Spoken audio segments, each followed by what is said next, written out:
Vasu talks ప్రేక్షకులకు నమస్సుమాంజలి. ఎవరైనా భార్యాభర్త గాని, స్నేహితులు గాని, లేకపోతే పొరుగువారు గాని దెబ్బలాడుకున్నారనుకోండి, వాళ్ళు ఇద్దరూ కలిసి ఒక మధ్యవర్తి దగ్గరికి వస్తూ ఉంటారు. ఆ మధ్యవర్తి సరే అయిపోయింది, ఏదో అయిపోయింది, గతం గతః, ఇప్పుడు జరగవలసింది ఏంటో చూద్దాము అంటూ ఉంటారు. అంటే ఈ గతం గతః అనే మాట సంస్కృత శ్లోకం నుంచి వచ్చింది.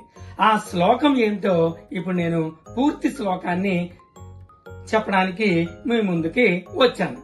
సరే, నా ఈ కంటెంట్ గనక మీకు నచ్చినట్లయితే సబ్స్క్రైబ్ చేయండి, లైక్ చేయండి, షేర్ చేసి కామెంట్ కూడా చేయండి. సరే, ఇప్పుడు మనం ఏం చెప్పుకుంటున్నామంటే గతం గతః అంటే అయిపోయిందేదో అయిపోయింది. ఇది ఒక మంచి సంస్కృత సుభాషితం నుంచి వచ్చింది. అదేంటో ఇప్పుడు నేను పూర్తిగా విన్నవిస్తున్నాను. పుస్తకం వనిత విత్తం పరహస్తం గతం గతః అథవా పునరాయాతి జీర్ణం భ్రష్టాచ ఖండశః. దీని పూర్తి అర్థం ఏంటో ఇప్పుడు మనం తెలుసుకుందాం. ఒక మనిషి దగ్గర నుంచి వేరొక మనిషికి గనక ఏదైనా సరే కొన్ని వస్తువులు వెళ్ళినట్లయితే అవి అలాగే మళ్ళీ మన దగ్గరికి రావుట. అలాంటి వస్తువులు ఏంటో చక్కగా ఈయన మనకి చెప్తున్నాడు. ఏమేంటో చూడండి.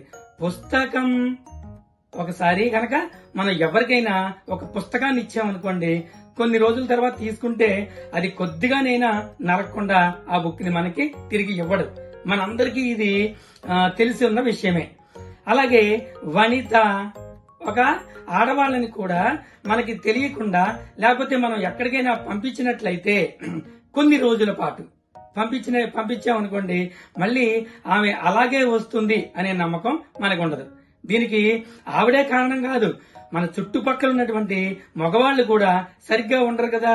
ఆవిడ్ని రకరకాలుగా హింసిస్తూ ఉంటారు. మానసికంగా అవచ్చు, శారీరకంగా అవచ్చు. ఆవిడ మనసుని కలుషితం చేస్తారన్నమాట. అంచేత ఎలా వెళ్లిన మనిషి అలా రాదు అని మనకి ఈయన చెప్తున్నాడు. విత్తం అంటే ఏంటి? ధనం. అంటే మనం ఒక వ్యక్తికి అప్పు ఇచ్చామనుకోండి, మళ్ళీ తిరిగి తీర్చాలి కదా వాడు, వడ్డీతో సహా. అలా తీరుస్తున్నప్పుడు వాడు ఎలా ఇస్తాడట? మనం ఎంత అందంగా అయితే మొత్తం డబ్బుని ఇచ్చామో వాడు అంతే అందంగా మొత్తం డబ్బుని ఒకేసారి ఇవ్వడు. అదే చెప్తున్నాడు ఇక్కడ. ఖండశః, ఖండాలుగా అంటే ఏంటి? ముక్కలుగా, అంటే కొద్దిగా ఇస్తూ ఉంటాడని మన ఈ యొక్క శతకకర్త, లేకపోతే ఈ శ్లోకాన్ని రాసినటువంటి వాడు మనకి చక్కగా చెప్తున్నారు. అంచేత మూడు రకాలుగా పోతాయంటున్నాడు. ఎలా? పుస్తకం ఏమవుతుంది? జీర్ణం అవుతుంది. జీర్ణం అంటే ఏంటి?